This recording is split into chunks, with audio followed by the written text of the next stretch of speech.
So what are the types of things that they do on this course? We start off with holding the hand a little bit introduction to military style stuff, a bit of drill. You see that now in the middle of the course their drill's getting better and better. We introduce them to the outdoors, so we take them out camping.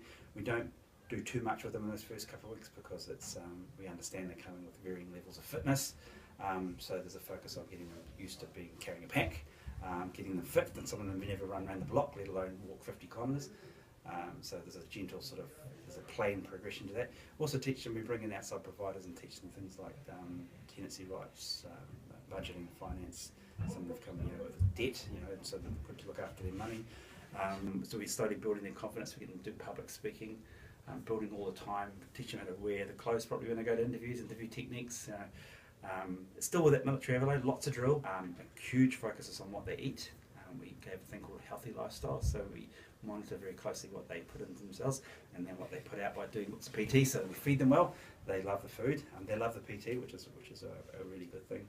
I guess culminating with that end of the last week is a big focus on that graduation day, where all their family, friends, and whānau come to the graduation. 300 or 400 people sitting here. So what are the biggest challenges you face with LSV? We can do so much during the 6-week course, but once they leave here, where they're lost to us, and all the hard work that goes into them can come undone if they go into an environment which they're seduced back to bad habits, family members, mates talking them out of going and getting a job, drugs coming back on the scene, they go back to their gangs. One of the things we recommend to them if they want to, they should change that environment, move. MSD, Work and Income will support that move by giving them a cash grant to shift, say, from the North Island to the South Island for a job. They get a $3,000 pay, so that helps them along. But I think the continuation of some sort of service around them, and making sure they get into a job is probably the key. So from an officer's point of view, what are the contributing factors that make LSV so beneficial for the young people that attend it?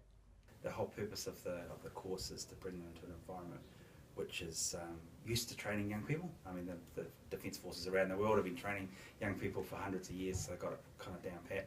And so we bring the young people in here and we use that model of a recruit type of training thing to train the young people for a sort of, progress, ideally into jobs. That's the mission of the course, is to get these young people into jobs. What are the most rewarding parts of being an officer in the course? I tell this to the trainees, the days that my CSM gives me a bit of a hard time, I have to brush the dust out of my eyes, is on the graduation days when I see how far they've come and I see them in that graduation, the appearance here. Quite emotional time for me. I find it really moving how much they've come along. You see them when they come in, I got photos of them getting off the bus. They're a ragtag collection at best, and there's a lot of troublemakers in there.